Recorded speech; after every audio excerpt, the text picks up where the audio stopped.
você consegue precisar assim, a importância de conversar com um colega mais experiente ou que não esteja diretamente envolvido no caso?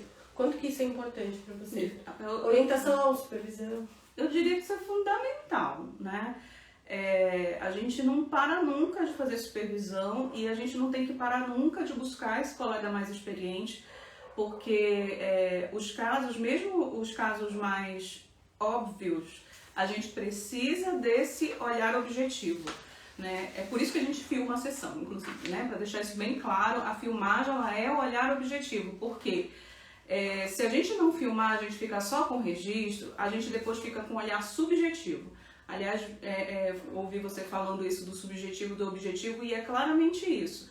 Então, essa outra pessoa, ela não só é um olhar objetivo, mas ela é um olhar mais experiente.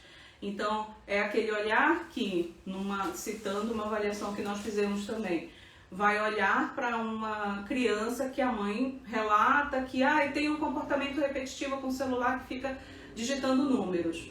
E aí, a gente foi nas sessões com fono, com psico, todas testamos essa questão da mãe aí e não apareceu em nenhuma sessão, somente com a mãe. E mesmo assim, aquela coisa contrastando ali com uma criança extremamente inteligente, que aquilo ali é um comportamento muito simples. E isso só foi possível, né, fazer esse olhar assim, de contrabalancear aí todo esse perfil dessa criança com uma coisa que a mãe relatou, graças aí a essa discussão com uma pessoa mais experiente que possibilitou aí essa orientação, né? Olha, isso aqui não é compatível com o comportamento repetitivo. Assim como a criança dar pulinhos não é compatível, não quer dizer que a criança é um pulinho de estereotipia. Deixa eu interromper aqui, eu lembrei de um caso, posso? Claro. A gente estava avaliando uma criança que, num primeiro momento, eu e a Isa achava que não era, que não tinha sinais de TEA.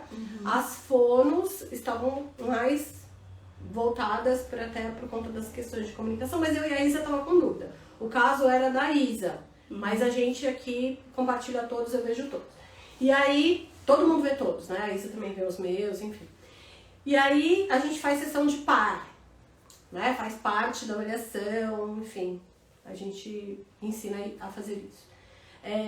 Na sessão de par, eu estava assistindo, a Isa estava com as crianças, eram 2 crianças, então ela chamou um paciente dela de mesma idade, que não era TEA, junto com esse menino, que a gente queria checar aí a interação deles, a responsividade dele, enfim. E quando eu estava assistindo, o menino que não era TEA estava brincando de girar, né? Que é considerado um comportamento autístico, típico, né? Se a gente for levar em consideração apenas um comportamento, não era só girar, tinha uma outra coisa. Ele pulava muito. Ele tinha TDAH, né? Suspeita de TDAH na época. Mas ele girou a hora que eu entrei, naquele momento, aquele recorte, a suspeita de TEA ia pro outro que a gente já sabia que era típico. Se a gente ficar pegando, né? Se a gente ficar buscando aí sinaizinhos, igual aquele filme número 23, né? Que o homem fica vendo o número 23 em todo lugar. Critério diagnóstico é assim. É que nem na época de faculdade que a gente abria DSM, abria manual de psiquiatria e você começa a ver sinais em você de tudo que é transtorno. Ela ainda teve facilidade. Mandaram ela abrir, apresentaram pra ela. Na minha formação, eu nem sabia. Não, era eu que era intrometida mesmo, que eu ia e procurava e buscava. E aí a gente vê sinais, quando a gente quer ver sinais. A questão é, os critérios diagnósticos, eles têm que ter uma consistência, eles têm que ter um tempo de manifestação. E cada transtorno, né, dentro do DSM, ele tem critério, por exemplo, para dizer, por exemplo, se a manifestação, né, de alguns dos sinais de TEA, né, que você percebe, tem dificuldade com socialização, não estava presente no início da infância, descarta. Isso daí pode ser uma fobia social, pode ser uma outra coisa. Então, tem coisas do diagnóstico que são características de cada transtorno e a gente precisa considerar todas essas variáveis, né?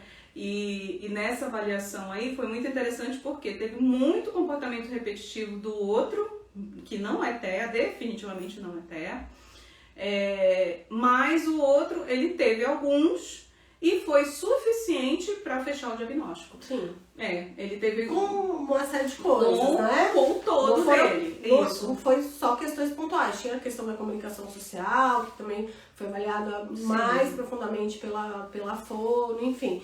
O que a gente pode resumir aqui dessa conversa é que sozinha ou em equipe, se você sabe o que você precisa buscar, você consegue estruturar e se antecipar para que você consiga ter dados para analisar e depois fazer o seu laudo ao final com mais firmeza.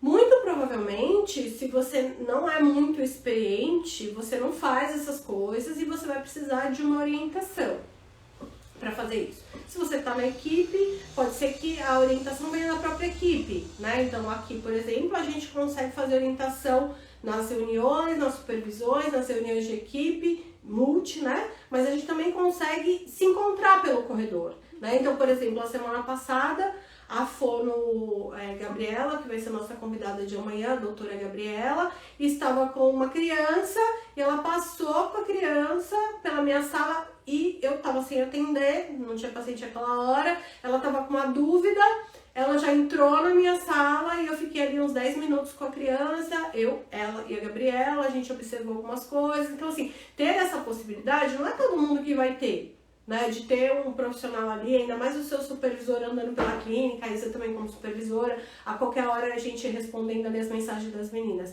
Mas, um exemplo, né? Ter a possibilidade de ter uma capacitação que tenha um orientador ali para responder as suas dúvidas, eu considero essencial para trabalhar hoje aqui no Instituto. Então, aqui no Instituto, a avaliação de TEA é feita somente por profissionais que estão capacitados no sistema de avaliação padronizada.